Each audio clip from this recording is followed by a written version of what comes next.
자, 시작하겠습니다. 158페이지 251번 손실보상부터 들어가 보도록 하겠습니다. 자, 손실보상 하면 이제 우리는 헌법 23조가 잘 생각이 나야 돼요. 헌법 23조와 관련한 내용이 출제가 많이 됩니다. 자, 볼게요. 가번 보겠습니다. 적법한 공권력 행사로 인해 손해전보제도로서 현행 헌법은 정당한 보상을 지급하도록 규정하고 있다. 이것도 헌법 23조의 내용입니다. 정당한 보상. 정당한 보상. 맞는 말이죠? 정당한 보상. 적법한 공권력. 이런 표현이 여러분에게 잘 보여야 돼요. 자, 여러분 보겠습니다. 일단 우리가 손실보상이다 라고 이야기를 하려면 일단 첫 번째 조건이 공공의 필요가 있어야 돼요. 그 다음에 자, 적법한 재산권에 대한 침해가 있어야 됩니다. 적법한 재산권에 대한 침해가 있어야 되고 그 침해가 당사자에게 뭐가 돼야 돼요? 사회적 제약이 아니라 특별한 희생이 되어야 합니다. 거기다 마지막 조건이 중요하죠. 마지막 조건 가지고 이제 논쟁이 있는 거죠. 뭐가 있어야 됩니까?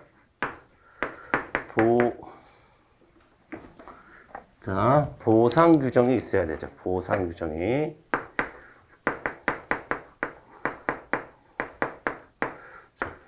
요 네 가지 조건이 성립이 되었을 때 우리는 손실보상이라고 얘기를 하는 거예요. 자, 나 보겠습니다. 자, 도시 및 주거환경정비법상 주거용 건축물의 세입자에 대한 주거 이전비, 보상 방법 및 금액 등의 보상 내용은 원칙적으로 확정되는 시점이, 자, 밑줄 그으세요. 사업 시행계획 인가 고시가 기준입니다. 사업 시행 인가 고시. 일이며 보상 내용이 확정된 세입자가 확정된 주거 이전비를 청구하기 위해서 반드시 정비사업 시행에 따른 관리처분계획 인가고시일까지 계속 거주해야 되는 것은 아니다. 뒤에 밑줄 그으세요. 관리처분계획 인가고시. 자, 두 가지 구분해 주셔야지. 사업 시행계획 인가고시일이 기준이고 그 다음에는 이제 거기서 살지 않아도 된다라는 거야. 거기서 살지 않아도 그 이후에 관리처분계획 인가고시가 있다 하더라도 그때까지 계속 거주를 해야 될 필요는 없다. 기준점은 언제다? 사업 시행계획 인가고시일이다. 자, 그 다음에 다 보겠습니다. 손실보상은 당의 재산권 자체에 내재하는 사회적 제약에 해당하는 경우에는 인정하지 않으며, 맞죠? 특별한 희생일 경우에 인정한다라는 뜻이기 때문에 맞는 말이고, 손실보상은 원칙적으로 재산, 생명, 신체 침해에 대한 보상이다. 틀렸습니다. 손실보상은 오로지 어떤 침해? 재산에 대한 침해. 자, 뒤에 생명, 신체 들어가면 안 돼요. 자, 특별한 희생인 건 맞았는데 뒤에 자, 생명, 신체에 대한 침해, 재산권 침해에 대한 것만 해당한다. 그래서 X. 자, 라 보겠습니다. 재산권이란 소유권뿐만 아니라 법에 의해 보호되고 있는 일체의 재산적 가치가 있는 권리. 자, 이므로 사법상 권리냐 공법상 권리냐 따지지 않습니다. 거기다 여러분 모든 재산권이라고 해야 돼요. 모든 재산권. 자, 여기서 이야기하는 재산권은 공법에 의해서 성립되는 재산권이든 사법에 의해서 성립되는 재산권이든 그런 거 따지지 않습니다. 모든 재산권이에요. 모든 재산권. 자, 그래서 라는 맞는 말이고요. 그 다음에 가나다라 마 보겠습니다. 그러나 현존하는 구체적인 재산 가치여야 하므로 농지의 지가 상승과 같은 기대이익과 같은 것은 여기서 제외되지만, 자, 개발이익 제외된다라는 거예요. 개발이익 제외됩니다. 자, 보상금을 산정할 때 개발이익 고려하지 않죠. 맞아요. 자, 하지만 뒤에 토지의 문화적 학술적 가치가 토지 수용법상 손실보상의 대상이 될 수 있다라고 했는데 안 됩니다. 자, 안 돼요. 자, 거기다가 여러분 주관적 가치 배제 이렇게 써주세요. 주관적 가치 배제.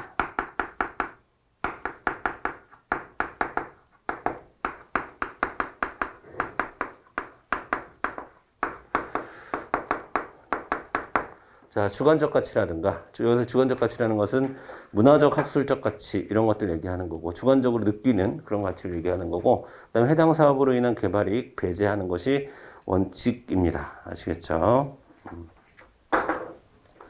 자, 그래서 틀린 건 2개. 자, 252번 넘어가겠습니다. 252번. 자, 국가가 진정한 소유자가 아닌 자를 하청 편입 당시의 소유자로 봐서 손실보상금을 지급한 경우 민법 제470조에 따라서 진정한 소유자에 대한 손실보상금 지급 의무를 면한다라고 되어 있어요. 자, 그러면 그러니까 진정한 소유자가 아닌 사람에게 손실보상금을 지급했어요. 그러면은 진정한 소유자에게 지급하는 것으로 본다라는 뜻이에요. 그렇게 봅니까? 그렇게 보지 않죠. 그렇게 보지 않습니다. 진정한 소유자에게 지급을 해야 되는 거지, 제 다른 M1 사람한테 줘가지고 줬는데, 난 이미 줬으니까, 어쩔 수 없었어. 이렇게 이야기하면 안 돼요. 그러면, 뭐, 그닥 여러분이 공부를 외워야 될 것 정도까지는 아니야. 근데 알아두면 좋은데, 민법 470조라고 하는 것은 채권의 준 점유자에 대한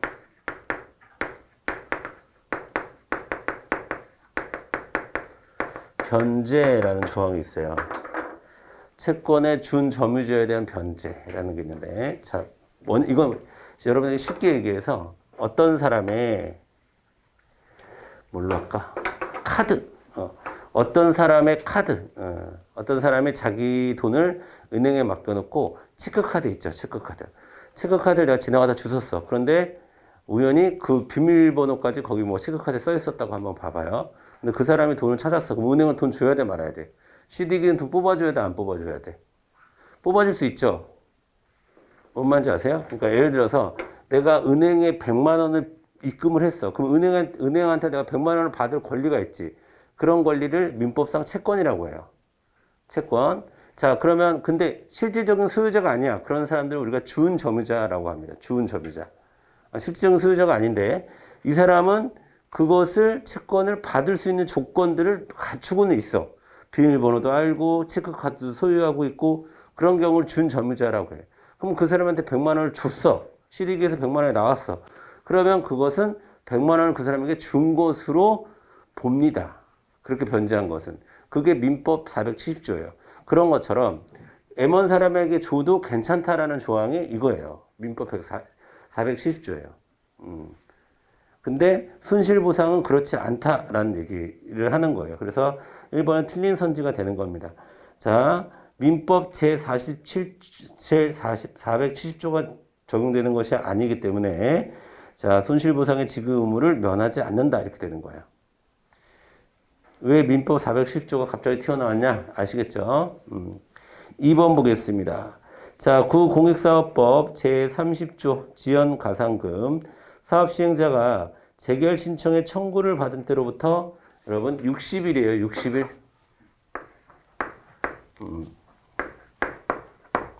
자, 일단 두 가지 알아둬야 되는 거예요. 일단 첫 번째로 여러분 재결 신청은 누가 하는 겁니까? 재결에 대한 신청권 누가 갖고 있어요?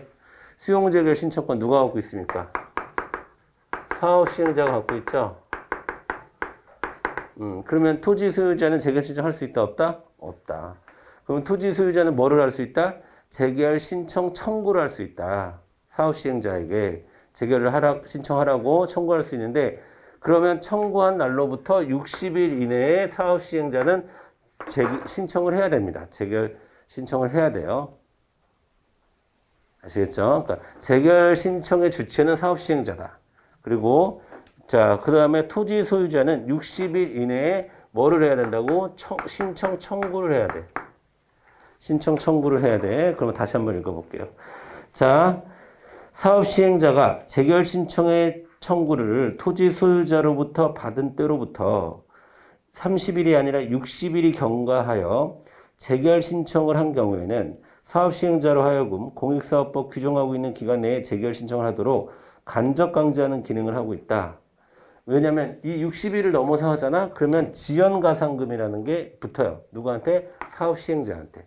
제때 신청하지 않았다라고 해서. 그럼 지연강제금은 법적으로 어떤 성격이 있느냐? 사업 시행자로 하여금 60일 이내에 하게끔 만드는, 그렇게 강제하게 만드는 간접 강제로서 성격을 갖고 있다라는 얘기예요. 이해 되시죠? 자, 그러니까 2번은 날짜가 틀렸고요. 3번 보겠습니다. 재결 신청이 지연된 데에 따른 토지 소유자 및 관계인의 손해를 보존하는 성격을 갖는 금원으로 재결 보상금에 부수하여 인정되는 사법상 청구권이다라고 했는데, 공법상 청구권이죠. 지금 사법상 청구권은 아니죠. 공익사업법에 따른 공법상 청구권입니다. 자, 그 다음에 4번 제소기간 내에 재결보상금의 증감에 따른 소송을 제기한 경우 지연가상금은, 자, 공익사업법 제80조에서 정한 제소기간의 구애를 받지 않고, 자, 그 소송 절차에서 청구 취지 변경 등을 통해 청구할 수 있다. 맞습니다. 자, 여기서 포인트는 뭡니까? 재결보상금 증감에 관한 소송을 제기한 이상. 자, 제소기간 내에 제소기간을 지켰어요. 제소기간을 지킨 상태에서 재결보상금을 더 주세요 라고 소송을 제기한 상태에서 지연가상금에 대한 청구나 이런 것들은 어차피 재결보상금에 얹어서 주면 되는 거니까, 요거는 따로 그 청구 취지나 변경 등을 통해서 청구할 수 있습니다. 그거는 제소기간이 적용되지 않는다는 거예요. 이미 재결보상금이 관련한 소송이 제소기간을 지킨 상태에서 올라가 있기 때문에 그 안에 세부적인 내용 중에 하나인 지연가상금은 자, 따로 제소기간 지킬 필요 없다. 자, 쉽게 얘기해서 재결보상금이라는 개념 안에 지연가상금이죠. 지연가상금이라는 게 포함이 되기 때문에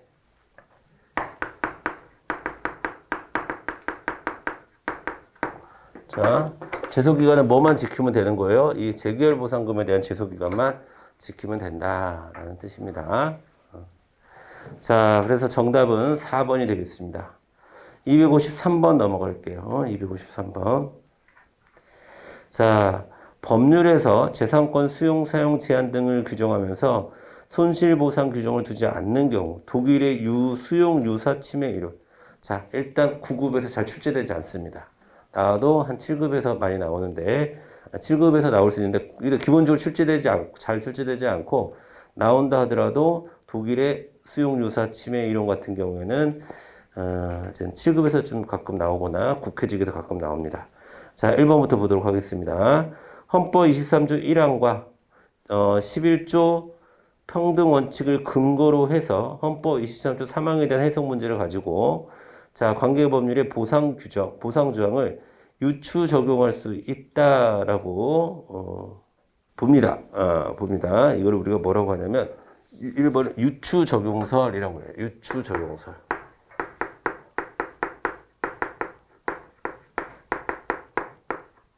대법원의 입장이죠.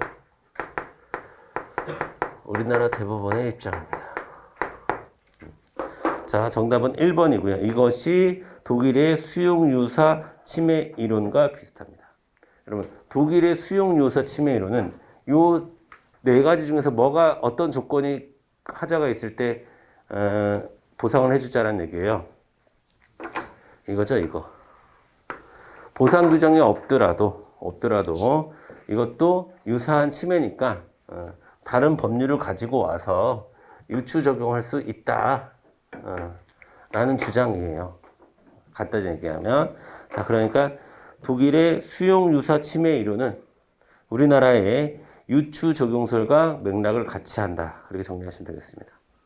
정답은 1번으로 가주시면 되겠고, 2번, 이러한 법률은 위헌 무효이므로 피해자는 정당한 보상을 규정한 헌법 23조 3항에 의거해서 직접 손실보상을 청구할 수 있다. 라고 이건 잘 받아들여지지 않고 있는데, 자, 판례는 요거만 있어요. 우리나라는 요 유추적용설에 대한 판례만 있다. 대부분의 입장이 유추적용설이니까. 자, 2번 같은 걸 뭐라고 하냐면 직접 효력설이라고 얘기해요. 자, 이 얘기는 뭐냐면 23조에서 이야기하는 내용으로 바로 효력이 발생할 수 있다. 헌법에서 이야기한 거니까. 그러니까 쉽게 얘기해서 구체적인 법률의 규정이 없다 하더라도, 법률적인 보상 규정이 없다 하더라도 헌법 23조가 있으니까 그 헌법 23조를 그냥 적용해서 보상하면 될 거 아니냐. 이게 직접 효력설이에요. 헌법 23조 3항이 직접 효력을 갖는다 라는 얘기입니다. 자, 그게 2번에 대한 설명입니다. 2번. 자, 2번에 대한 설명이고요. 네, 이거는 독일의 수용 유사 침해 이론과는 좀 이렇게 상관이 없어요. 이거는 1번과 관련된 거고요. 직접 효력설이라는 거다라고 보시면 되겠고, 3번 이러한 법률은 위헌 무효이며, 여기서 이러한 법률이라는 것은 수용 규정을 보상 규정이 없는 보상 규정이 없는 이제 공용 침해는 위헌 무효이며, 이에 의거한 침해 행위는 당연히 위헌 위법 행위가 되므로 이론이므로 손해배상을 청구할 수 있다. 그래서 포인트는 손해배상 청구에 둬야 돼요, 여러분. 손해배상 청구는 가능하다. 그러니까 즉 공용침해 자체가 위법한 것이기 때문에, 위헌적인 거고 위법한 것이기 때문에 거기에서 이제 토지를 수용해 가는 것은, 그럼에도 불구하고 토지를 수용해 가는 것은 보상 규정 없이 토지를 수용하는 것은 위헌 위법이기 때문에 우리가 위법한 행정작용에 대해서는 손해배상 청구할 수 있죠. 그로 인해 발생한 것은 손해배상 청구할 수 있잖아요. 자, 그래서 손해배상을 청구해라 라는 방향으로 가는 것을 우리가 뭐라고 얘기하는 거냐면, 자, 세 번째를 위헌 무효설 이렇게 얘기합니다. 위헌 무효설. 학설로 얘기하면 위헌 무효설에 대한 설명입니다. 위헌 무효설. 자, 4번. 사례에 따라 개별적으로 민법상 불법행위 이론이나 공법 규정을 유추 적용하여 문제를 해결해야 된다라는 주장은 뭐 학설로는 없어. 이거 뭐 학설로 뭐다라고 얘기하기는 힘들고, 일단 기본적으로 여러분 민법상 불법행위 이론을 적용한다. 이건 4번 같은 경우에는 좀 애매합니다. 왜 애매하냐면 유추적용설로 해석할 수도 있거든요. 4번 지금 선지를 유추적용설이라고 볼 수도 있다. 왜냐하면 유사한 법령을 보상 규정을 유추 적용하는 거니까. 그런데 사례에 따라 개별적으로 적용한다. 모르겠어요. 이거는 왜 틀렸는지 모르겠어요. 어떤 의미의 이 선지가 들어갔는지를 제가 여러 각도로 분석을 해봤는데 잘 모르겠어. 그런데 좀 적당하진 않은 것 같아요. 왜 1번 선지와 좀 비슷하기 때문에. 어쨌든 정답은 1번이 확실하게 독일의 수용 유사 침해 이론과 비슷한 우리나라의 유추 적용설이다. 이렇게 보시면 되겠습니다. 넘어갈게요. 그 다음에 254번으로 넘어가면, 자, 보상 규정이 흠결이 있을 때를 얘기하는 거예요. 자, 가가 방침 규정설이고 맞는 말이에요. 방침 규정설은 쉽게 얘기해서 아무것도 아니다라는 거예요. 방침을 정한 것뿐이다라는 겁니다. 헌법 조항은 방침을 정한 것뿐이고 법이 있어야 비로소 손실 보상을 할 수 있다. 이런 주장입니다. 방침 규정설. 자, 읽어볼게요. 손실 보상에 대한 헌법 규정은 입법의 방침을 정한 것에 불과한 프로그램 규정이다. 큰 의미가 없다. 이렇게 보는 거예요. 자, 나번 보겠습니다. 직접 효력설에 의하여 재산권 침해를 당한 국민은 헌법 규정에 의하여 직접 정당한 보상 청구를 할 수 있다. 맞는 얘기죠? 무슨 뜻인지 알겠죠? 따라서 법률에 재산권 침해를 규정하면서 보상 규정을 결여한다면 그것은 위헌 무효가 되는 것으로 본다. 맞습니다. 가도 맞는 말이고 나도 맞는 말이고. 그 다음에 세 번째 보겠습니다. 위헌 무효설은 행정상 손실보상에 관한 규정이 흠결이 있는 경우, 자, 해당 공용침해는 위법한 공용침해이므로 그 위법한 공용침해로 인해 발생한 손해에 대해서는 손해배상을 해줄 수 있다라고 보는 거죠. 있다가 바뀌어져요. 있다. 위험무 요소는 손해배상을 할 수 있다라는 입장이에요. 자, 틀렸고 그 다음에 라 보겠습니다. 토지 구획 정리 사업으로 말미암아 본권 토지에 대한 환지를 교부하지 않고 그 소유권을 상실한 경우 손실을 보상해야 한다. 맞습니다. 라 손실 보상해야 되고 그 다음에 마 보겠습니다. 마 수산화 협동조합이 상실하게 된 위탁 판매 수수료 수입. 자, 위탁 판매 수수료 수입은 사업 시행자의 매립 사업으로 인한 직접적인 영업 손실이다. 자, 틀렸습니다. 자, 이거는 그건 어떻게 봐야 되냐면, 자, 첫 번째, 직접적 영업 손실은 아니다라는 거예요. 직접적 영업 손실은 아니다.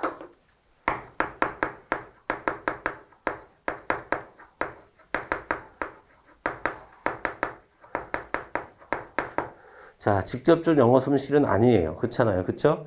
수산업 협동조합이 위탁을 못하게 됩니다. 사업 시행자가 매립 사업을 시작하면, 자, 위탁 판매 수수료 수업이 없는데, 그것은 수산업 협동조합과, 직접적 연관관계가 있는, 그러니까 그 사업으로 인한, 자, 매립 사업으로 인해서 직접적으로 발생하는 피해는 아니다. 라고 보는 거예요. 그래서, 마벌은 틀렸는데, 근데 판례를 끝까지 읽어보면 직접적 영업 손실은 아니지만 뭐 특별한 희생이 될 수는 있다. 그래서 보상을 해야 한다.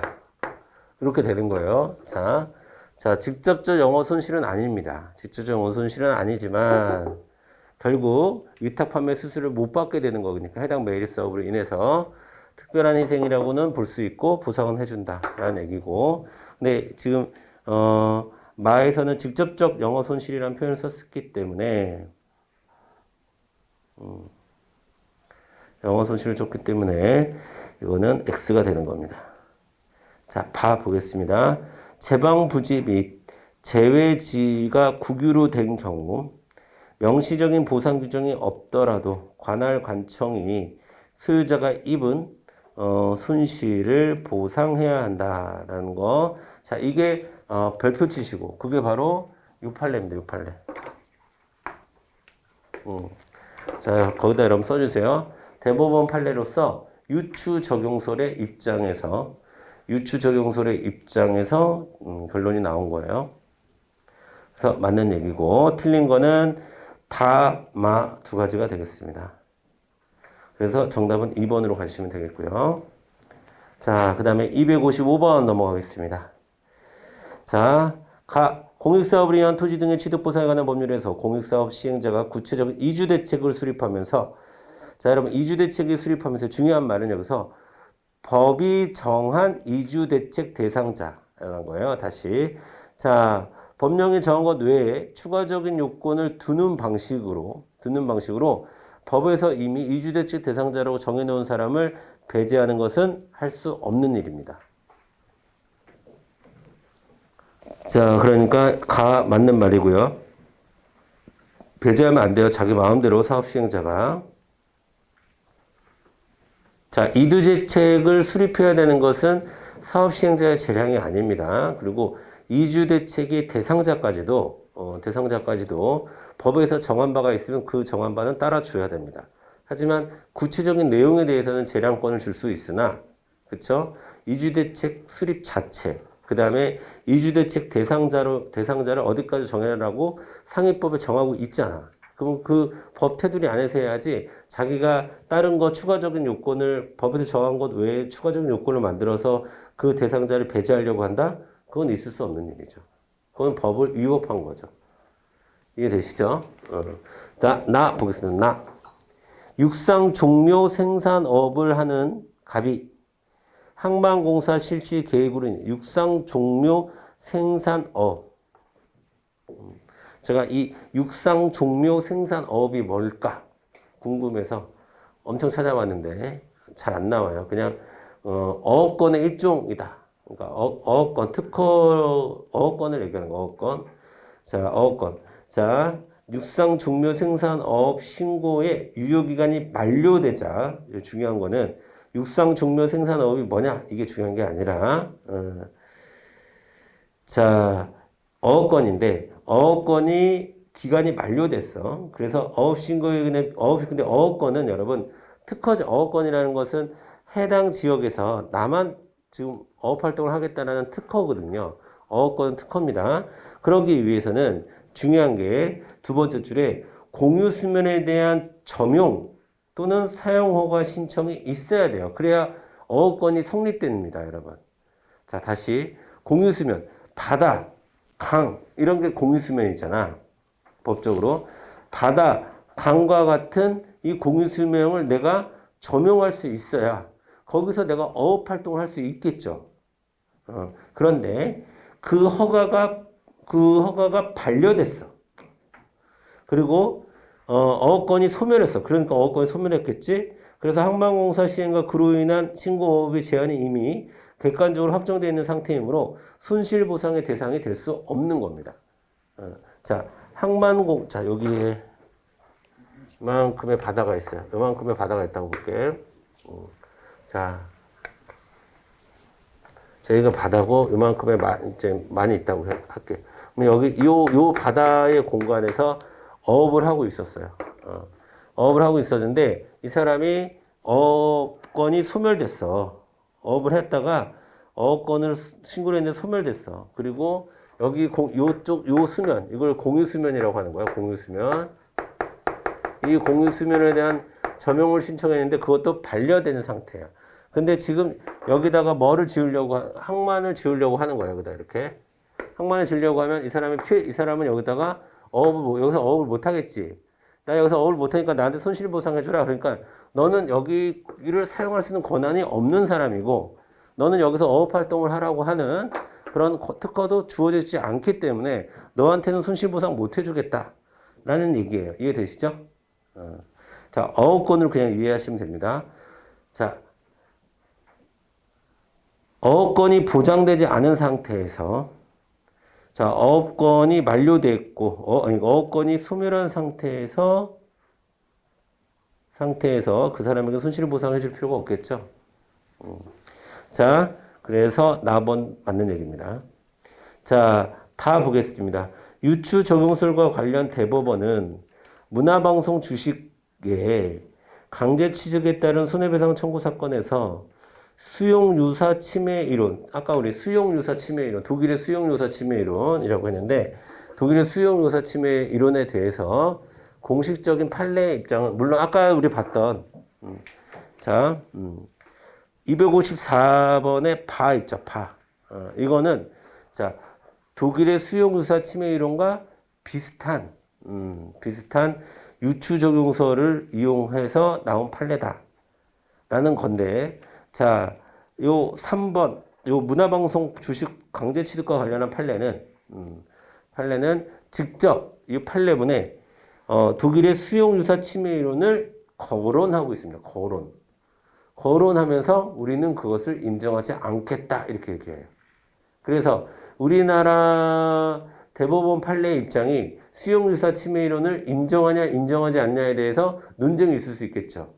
왜? 아까 우리 재방부지 254번의 바번 판례를 이야기할 때는 판례에서는 어떻게 나왔냐면 독일의 수용유사 침해 이론과 비슷한 유추적용서를 받아들이는 판례가 나왔고 또 하나의 판례에서는 문화방송 주식과 관련해서는 수용유사 침해 이론을 거론하면서 우리는 그런 게 독일에서는 있지만 우리는 인정하지 않겠다. 이런 판례가 있으니까. 그렇죠? 이거는 인정하지 않은 수용유사 침해 이론을 부정한 판례다. 이렇게 기억하시면 되겠습니다.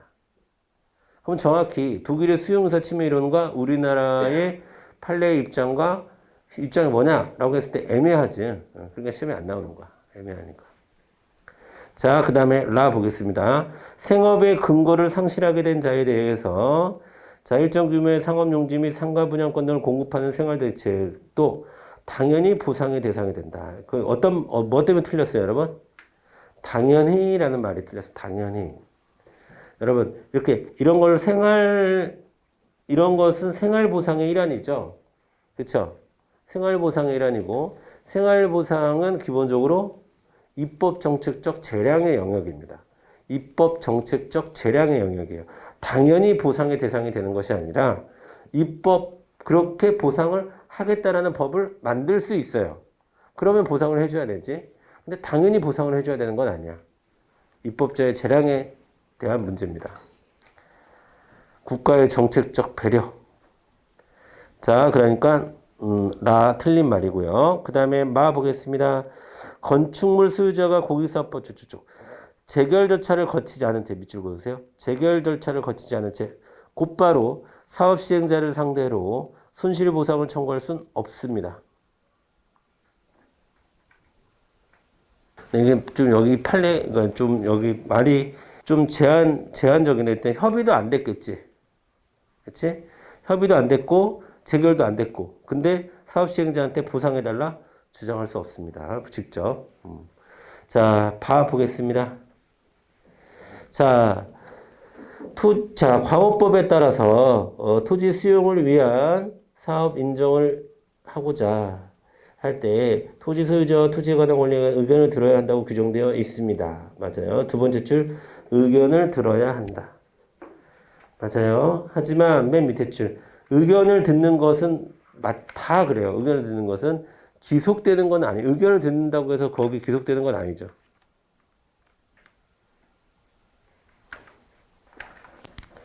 자, 그러니까 기속되는 것은 아니다. 맞는 거죠. 그래서 틀린 거는 다라 두 가지. 2번으로 가시면 되겠습니다.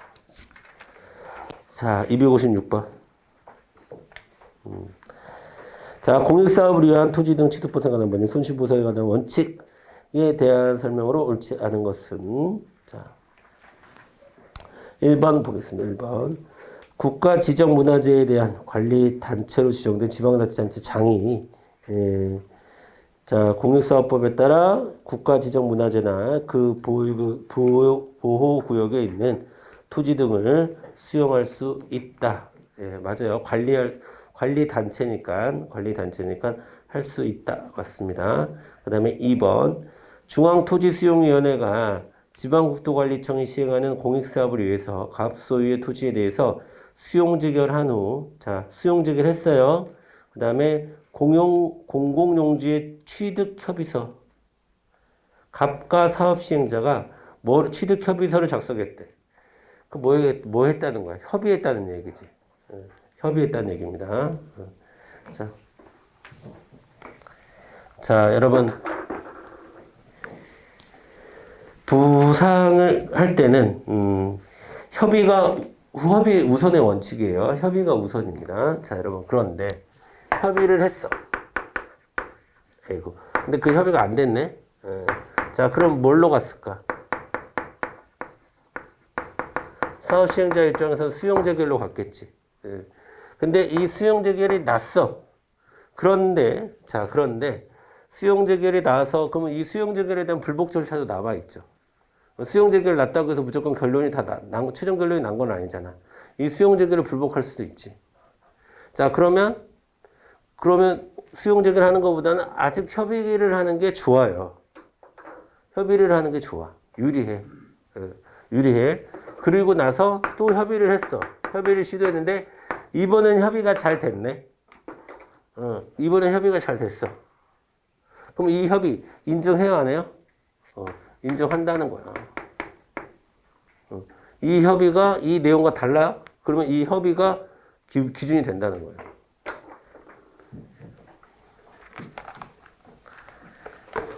자, 안 되겠습니다. 기본적인 절차를 한번 쭉 정리를 한번 해볼게요, 여러분. 자, 일단은 사업시행자가 있어요.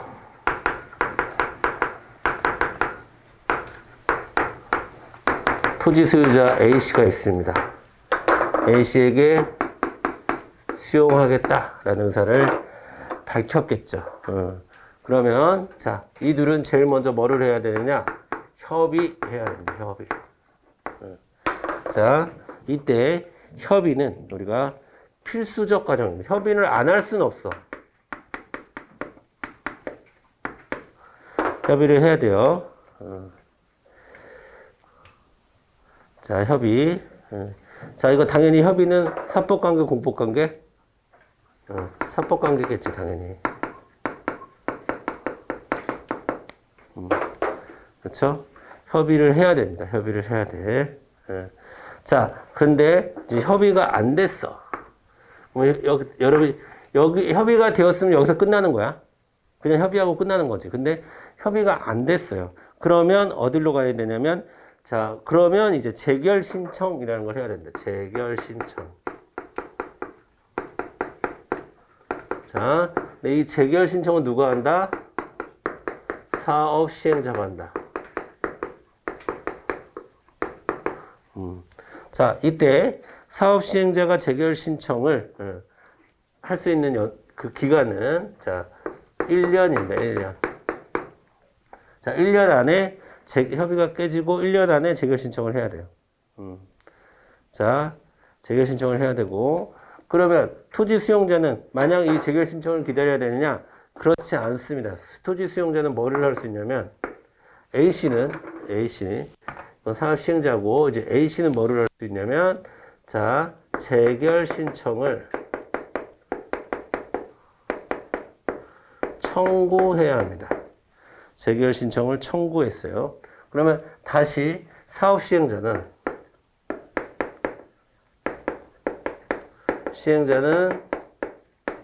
재결을 신청해야 되겠죠. 재결을 신청해야 돼요. 그렇죠? 자, 이때 필요한 게 며칠 아까? 며칠 이내? 60일 이내. 60일 이내 재결 신청을 받아줘야 돼. 사업 시행자는.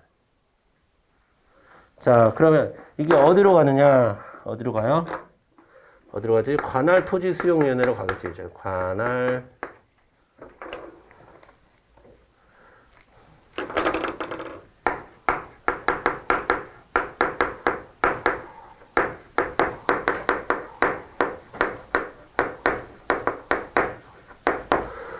토지수용위원회로 가야겠습니다. 자, 관할 토지수용위원회는 여러분 중앙토지수용위원회가 될 수도 있고 지방토지수용위원회가 될 수도 있어요. 어쨌든 어디든 관할로 가면 되는 거예요. 관할. 자, 그러면 여기서 자 결론이 내려집니다. 여기서 결론이 내려져. 자, 이 결론은 우리가 뭐라고 불러요? 두 글자로 재결이라고 부르는 거예요. 재결. 재결이라고 부르는 겁니다. 이때의 재결을 우리는 또 자, 나중에 이제 이 재결에 대해서 불복할 때는 자, 토지 수용을 가지고 하는 거예요. 이 재결 가지고 하는 거야. 재결 가지고 하는 거지. 그래서 이거를 원처분이라고 하는 거예요. 원처분. 자, 첫 번째 처분 내려졌어요. 첫 번째 처분. 그 전에 있었던 협의 과정은 처분이 아닙니다. 이거는 사법관계에서 진행이 되는 거예요. 사법관계에서 진행이 됐던 겁니다. 자, 이렇게 원처분이 내려졌어. 자, 그러면 자, 이 재결에 나왔는데 이 재결에 대해서 해도 되고 안 해도 되는 게 있어요. 그게 뭐냐면 이의 신청이에요. 이의 신청. 자, 이의 신청. 이의 신청은 해도 되고 안 해도 돼. 그 얘기는 필수적이라는 거예요, 임의적이라는 거예요? 임의적이에요. 임의적. 해도 되고 안 해도 돼요. 자, 그러면 자, 여기서 이제 이 신청은 중앙 토지 수용위원회에다 하는 거거든요. 그럼 이 신청 후에 나오는 재결을 우리가 이의 재결이라고 할게요.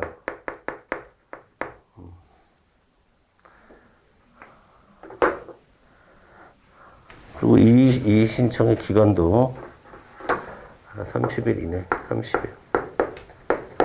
30일 이내에 재결이 나고 30일 이내에 이 신청해야 되고요. 자, 그래서 요거를 우리가 뭐라고 그러냐면 우리 시험 판례는 요걸 뭐라고 보냐면 처분이 있었지. 처분에 불복해. 그러면 소송으로 가도 되고 행정심판을 거쳤다 가도 되고 행정소송으로 바로 가도 되죠. 자, 그래서 이것을 우리가 행정심판적 성격을 갖고 있다.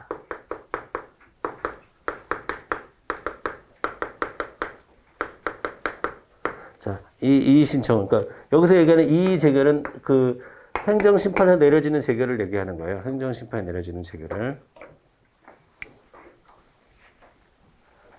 자, 물론 여기서도 이제 불만이 있겠지. 여기를 거쳐도 되고, 여기 거쳐도 되고, 여기 거치지 않아도 되고, 거치지 않아도 되고, 그 다음에 가야 되는 게 이제 소송입니다. 소송.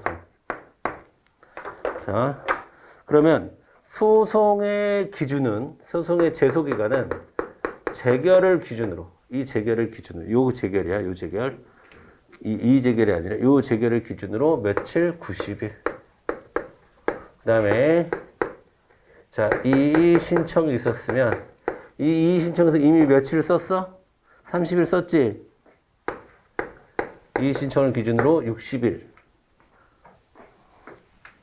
정확히 얘기할게요. 이 재결을 기준으로 60일이 되는 거죠. 이 재결이 난 이후로 60일. 60일.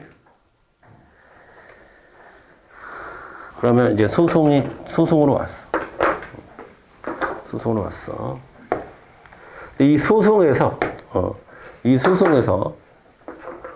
다루고자 하는 것이 수용 자체를 다루고자 해요. 수용 자체를 다루고자 할 때도 있고, 아니면 난 수용에 대해서는 합의하는데 보상금이 마음에 안 들어. 아니면 자녀지를 처리해주지 않은 것이 마음에 안 들어. 그럴 때는 뭘로 가는 걸까? 보상금 증감 청구 소송으로 가는 거예요. 자, 수용 자체를 따지고 싶은 건지, 보상금 증감을 청구하고 싶은 건지. 자, 이거를 정해야 됩니다. 왜냐? 이거는 성격이 뭐가 됩니까, 여러분? 항고소송이 됩니다. 처분을 다투는, 재결이라는 처분을 다투는, 토지 수용인의 재결이라는 처분을 다투는 항고소송이 되는 거고요. 이거는 뭐, 사업시행자와 토지 소유자 간에 뭐가 되는 거예요? 당사자 소송이 되는 거예요. 당사자 소송. 자, 당연히 여기서는 피고가 누굽니까? 토지수용위원회지. 처분을 한 토지수용위원회지. 토지수용위원회. 중앙이 됐든 지방이 됐든 토지수용위원회가 되는 거고.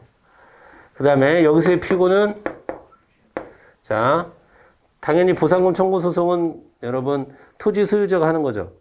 근데 사업시행자가 할 수도 있어. 사업시행자가 했을 때는 토지 수용자가 피고가 될 것이고, 그 다음에 토지 소유자가 했을 때는 사업시행자가 피고가 될 것이고, 근데 보통은 이제 토지 소유자 입장에서 우리 지금 여기서부터 여기까지 왔으니까 여기다 필기는 사업시행자라고 할게요. 사업시행자를 피고로 보상금을 청구하는 것을 할 수 있습니다. 자, 기본적인 절차만 제가 여러분에게 정리를 해 드린 겁니다. 절차만. 자, 그러면 다시 한번 볼게요. 어쨌든 2번 중요해요, 여러분. 자, 그런데 이 2번은 뭐냐면 협의가 안 됐어. 그래서 여기까지 와서 재결까지 떨어졌는데 요쯤에서 협의가 이루어졌네. 네, 요쯤에서 협의가 이루어졌어. 그때 그래도 그 협의가 우선이다라는 거야. 그 협의가 또 거기 협의서까지 만들었어. 공공용지에 취득협의서를 작성하고 협의 취득을 원인으로 소유권 이전 등기를 마친 경우, 그러는데 잘 보세요. 이거 문제 복잡해. 갑이 수용직을 무효 확인을 받더라도 토지의 소유권을 회복시킨 것은 불가능하고, 나아가 자, 무효 확인으로서 회복할 수 있는 다른 권리나 이익이 남아있다고 볼 수 없다라는 거예요. 그러니까 즉 협의 취득에서 이미 소유권 이전 등기를 마쳤죠. 그러면 그게 효력이 있는 겁니다. 그게 효력이 있는 거예요. 수용 재결의 무효 확인 판결을 받고, 이게 힘이 없대. 이거 가지고 여기서 다퉈봐야, 이미 여기서 요 과정에서 협의를 한번 했잖아. 그럼 이 협의가 효력이 있는 거라니까. 그러니까 협의에 의해서 소유권 이전 등기를 마쳤다. 그러면 다른 권리나 이익이 남아있지 않는 겁니다. 이 재결에 대한 판결이 어떻게 나든 간에. 왜? 재결보다는 협의가 우선하니까. 이해돼요? 이번 판례 되게 중요한 거야. 만약에 손실보상에서 문제가 좀 어렵게 나온다. 그러면 이제 이번 판례 같은 게 나오는 거야. 아시겠죠? 자, 3번 보겠습니다. 자, 사업시행자는 자, 일괄보상의 원칙이죠. 여러 개가 있는 경우 그 옆에다 써주세요. 3번 옆에다 일괄보상 원칙. 자, 그 다음에 4번은 별표 치시고 4번 암기하는 겁니다, 여러분. 자, 보상액 산정은 언제? 협의 당시의 가격 기준. 재결을 했을 때는 재결 당시의 가격 기준. 협의가 되면 협의랑 재결을 통해서 가격이 정해지면 재결 당시의 가격을 기준으로 합니다. 5번은 너무 쉽죠. 그렇죠? 보상액을 산정할 경우 해당 공익사업으로 인해서 발생한 그걸 우리가 네 글자로 개발이익이라고 얘기하죠. 개발이익이라고 얘기하죠. 개발이익은 배제합니다. 개발이익 배제해요. 자, 그래서 우리가 여러분 이것도 네 가지를 좀 정리를 하셔야 돼요.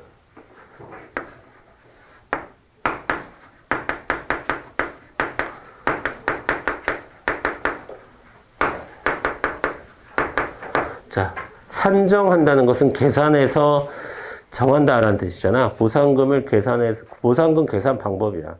근데 보상금 계산 방법으로 지금 우리가 얘기했던 거,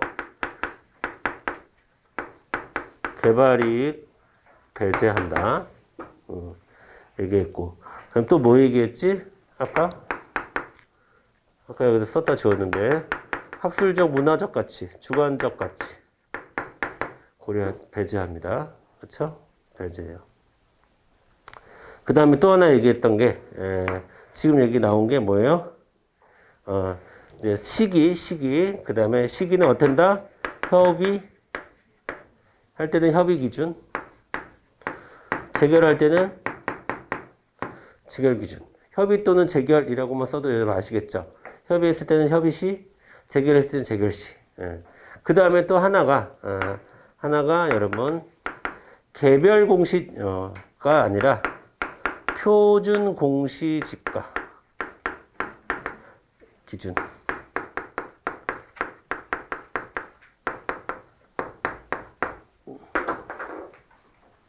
자, 이 네 가지를 원칙으로 합니다.